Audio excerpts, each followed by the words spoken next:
बहुत लोगों के मन में यह सवाल रहता है कि श्राद्ध करना सही है या गलत है। उनके मन में अनेक विचार आते हैं, श्राद्ध करना चाहिए या नहीं करना चाहिए। इस प्रकार के अनेक सवाल हमें प्राप्त हुए।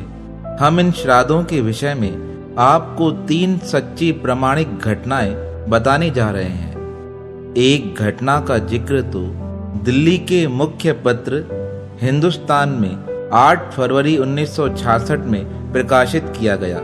दूसरी घटना जगन्नाथपुरी के महान महापुरुष स्वामी निरंजन देव जी के जीवन से जुड़ी हुई है।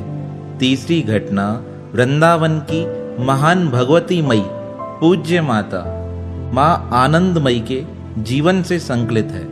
यह तीनों घटनाएं हमें यह सिखाना चाहती हैं कि श्राद्ध करना चाहिए या नहीं करना चाहिए। पहले हम स्वामी निरंजन देव जी के जीवन से जुड़ी घटना का विस्तृत वर्णन करते हैं। एक बार जगन्नाथपुरी के महान महापुरुष स्वामी निरंजन देव जी किसी सत्संग सभा के आयोजन के लिए बिहार में सनातन धर्म का विशेष सम्मेलन हुआ। स्वामी जी वहां उपस्थित हुए। सत्संग समाप्त हुआ। सत्संग समाप्ति के पश्चात स्वामी निरंजन देव जी किसी भक्त के घर में पहुंचे। उस भक्त के घर में जैसे ही स्वामी जी का आगमन हुआ, उसी क्षेत्र की एक तमिल महिला स्वामी जी के चरणों में प्रणाम कर कहने लगी, हे महापुरुष, मैं आपको अपने जीवन की एक सच्ची घटना बताना चाहती हूँ। आप कृपा कर उस घटना को सबके समक्ष प्रस्तुत कीजिएगा। यह घटना उन लोगों को ज्ञान देने वाली है जो श्राद्ध में विश्वास नहीं करते हैं। तब पूज्य स्वामी निरंजन देव जी ने उस माता से पूछा, आप अपना परिचय दीजिए और उस घटना का विवरण बताइए। तब वह माता कहने लगी, हम वैसे तो तमिल के हैं। तमिल में हमारी एक परंपरा है, जब माता पिता का स्वर्गवास हो जाता है तो उसकी संपत्ति पे बेटी का अधिकार हो जाता है। मेरे माता पिता का स्वर्गवास हो गया तो उनकी सारी जायदाद मेरे नाम से हो गई। शादी से पहले मेरा जीवन बड़ा सुखमय था। जब तक माता थी तब तक वह मेरा विशेष ध्यान रखती थी, पर माता के स्वर्गवास के पश्चात माता पिता की सारी जायदाद मेरे नाम से हो गई। पर अब मैं तो रहती हूँ बिहार में और जायदाद थी तमिल में। मैंने अपने माता पिता की संपत्ति को बेच दिया, क्योंकि मैं तो दक्षिण में जाने वाली नहीं थी। मेरे पतिदेव तो बिहार में ही रहते थे। इनकी सरकारी जॉब थी और सरकारी जॉब के कारण हम यहाँ से अन्य कहीं जा नहीं सकते थे। अब धीरे धीरे समय व्यतीत होने लगा। मेरा मन बड़ा बेचैन रहने लगा। मुझे रात रात को बड़े भयानक सपने आते थे। उन सपनों को देखकर मैं डर जाती थी। फिर मैं कभी कभी विचार करती थी, ऐसी कौन सी आत्मा है जो मुझे परेशान कर रही है। धीरे धीरे यह बातें मैंने अपने पतिदेव और अपनी सासू माँ को बताई। सासू माँ ने कहा, लगता है कोई आत्मा तुम्हें परेशान कर रही है, तभी रात्रि के समय तुम्हारी नींद खुल जाती है और तुम्हें आराम नहीं हो पाता है। मैंने माता से कहा, माता जी आप कुछ उपाय बताइए। तब माता ने कहा, तुम दोनों पति पत्नी किसी दिन आराम से रात्रि के समय ध्यान करते हुए आराम करना। हो सकता है वह आत्मा तुम्हें स्वयं बता दे वह तुम्हें क्यों परेशान कर रही है। अपनी सास की आज्ञा के अनुसार एक दिन मैं और मेरे पतिदेव रात्रि को ध्यान कर आराम करने लगे। तभी रात्रि के 2 बजे मुझे अपने माताजी की आवाज सुनाई दी। मेरी माताजी बड़ी रुष्ट होकर मुझसे कहने लगी, तूने सारी जायदाद पर तो अधिकार कर लिया है, पर तू मेरा श्राद्ध करना भूल गई है। तुझे पता है हमारी परंपरा है, व्यक्ति के मरने के पश्चात हिंदू धर्म में जीव का श्राद्ध किया जाता है, पर तूने 2 सालों से मेरा श्राद्ध किया ही नहीं है। इसलिए रात्रि के समय आकर मैं तुझे परेशान करती हूँ। जब तक तुम मेरा श्राद्ध नहीं करोगी तब तक मैं तुम्हें इस प्रकार पीड़ा देती रहूंगी। अगर तुमने मेरा कहना नहीं माना तो मैं तुम्हें इस प्रकार और दुखी करूंगी और तुम्हारी सारी सुख संपत्ति सब छीन लूंगी, क्योंकि तुम्हें पता है तुम्हारे श्राद्ध नहीं करने के कारण मेरे को कितना कष्ट सहना पड़ रहा है। पितृलोक में मुझे ना स्थान मिल पा रहा है और ना ही मुझे वहां पर कोई भोजन की व्यवस्था हो पा रही है। जब मेरे पतिदेव और मैंने अपने माता की यह बातें सुनी तो बड़ी हैरान हो गई। तब मैंने हाथ जोड़कर अपनी माँ से कहा, माँ, मेरे मन में तो बड़ा विचार था मैं अच्छे से तुम्हारा श्राद्ध करूं, पर यहाँ पर कुछ उच्च कुलीन तमिल ब्राह्मण नहीं हैं। मैं उनके बिना तुम्हारा श्राद्ध किस प्रकार संपन्न करा सकती हूँ। तब मेरी माताजी ने कहा, तुम्हारे बिहार में जो अच्छे योग्य ब्राह्मण हो, तुम उनसे राय लेकर अच्छी विधि से मेरा श्राद्ध संपन्न कराओ। श्राद्ध संपन्न कराने के पश्चात मेरी आत्मा सुखी हो जाएगी। अब दूसरे दिन प्रातःकाल मैंने पतिदेव को सारी बात बताई। पतिदेव ने कहा, अब हम मिलकर अच्छे ब्राह्मणों से माताजी का श्राद्ध कराएंगे। तब हमने देश काल के अनुसार बिहार के कुछ उच्च कुलीन ब्राह्मणों को अपने घर बुलाकर अपनी माता का श्राद्ध कराया और अच्छे से उन्हें दान दक्षिणा देकर बड़ा प्रसन्न कर दिया। वह ब्राह्मण आशीर्वाद देकर हमारे घर से विदा हो गए। कुछ दिन व्यतीत होने लगे। रात्रि के समय मुझे अब वैसी परेशानी नहीं होती थी जैसी कि मुझे पहले हो रही थी। एक दिन मन में विचार हुआ, माताजी का श्राद्ध अच्छे से हुआ है या नहीं हुआ है, माता को वस्त्र मिले हैं या नहीं मिले हैं, उनको भोजन अब मिल रहा है या नहीं मिल रहा है। अनेक प्रकार के सवाल मेरे मन में उठने लगे। तब मैं रात्रि के समय अपनी माँ का चिंतन कर उन्हें कहने लगी, हे माताजी, क्या अब आपको सुख की अनुभूति प्राप्त हुई है? तब मेरी माताजी की वह आवाज मुझे पुनः सुनाई दी। माताजी कहने लगी, तुमने इतना अच्छा श्राद्ध किया है, मेरा सारा शरीर वस्त्रों से भर गया है, मुझे पितृलोक में स्थान भी मिल गया है, अब मेरे भोजन की व्यवस्था भी हो गई है, अब मुझे साल भर भोजन की आवश्यकता नहीं है, अब तुम हर साल याद से मेरे श्राद्ध को संपन्न करना। इस प्रकार सारी बात बताकर वह तमिल माता स्वामी निरंजन देव जी से कहने लगी, यह मेरे जीवन की सच्ची घटना है। मैं यह आपको इसलिए बताने आई थी क्योंकि आप महापुरुष हैं, आप जगह जगह धर्म का प्रचार करते हैं। मेरी इच्छा है यह घटना आप सबको बताएं। उन महापुरुषों के द्वारा यह जानकारी गीता प्रेस के पुस्तक में प्रकाशित की गई। एक अन्य घटना जो दिल्ली के हिंदुस्तान पत्र में प्रकाशित हुई 8 फरवरी 1966 को, जो भारतीय हिंदू धर्म के पुनर्जन्म सिद्धांत को सत्य प्रमाणित करती है। वह घटना इस प्रकार थी।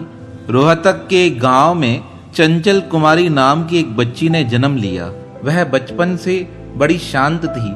जब वह 9 वर्ष की हुई, एक दिन उसकी माता किसी अन्य स्थान पर कथा सुनने गई थी।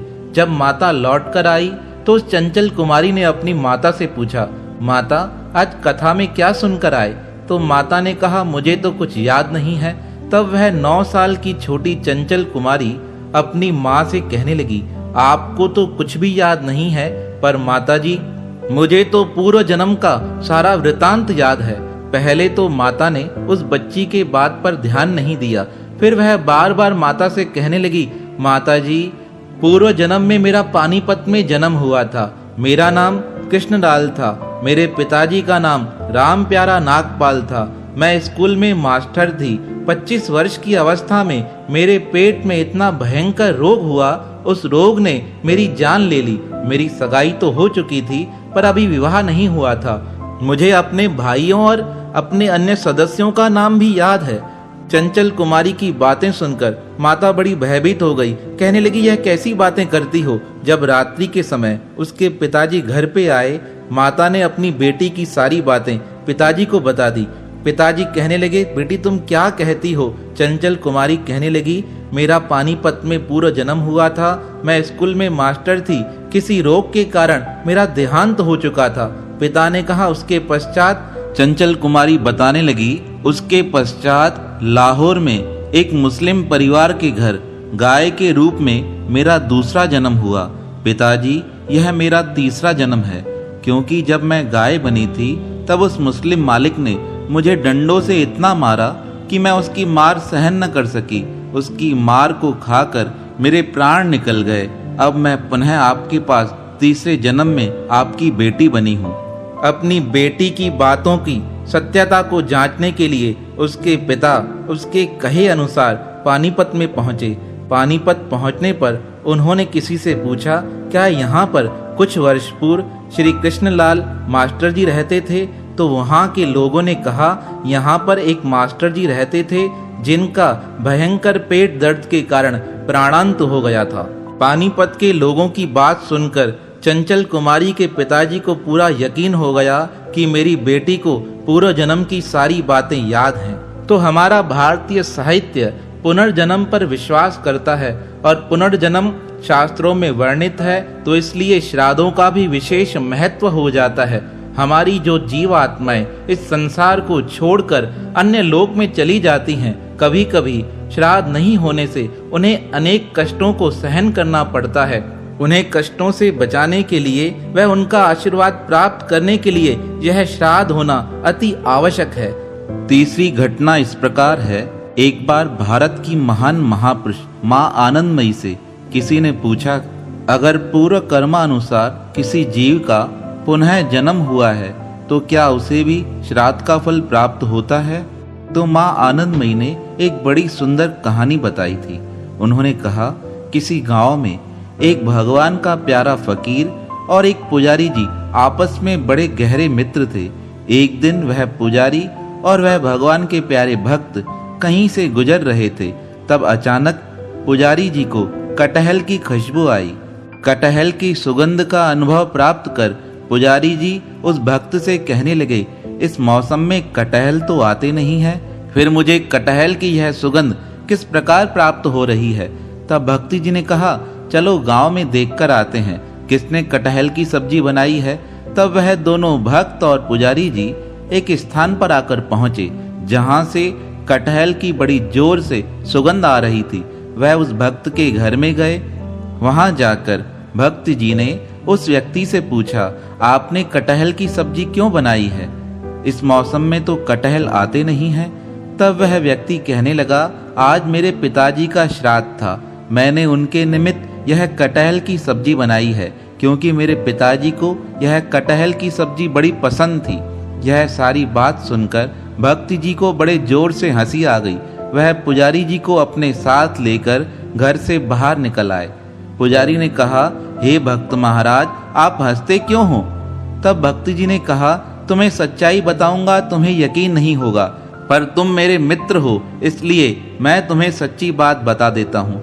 जिस व्यक्ति के घर हम अभी चले थे, यह पूर्व जन्म में तुम्हारा बेटा था। इसने तुम्हारे ही निमित्त आज श्राद्धों का तर्पण किया है।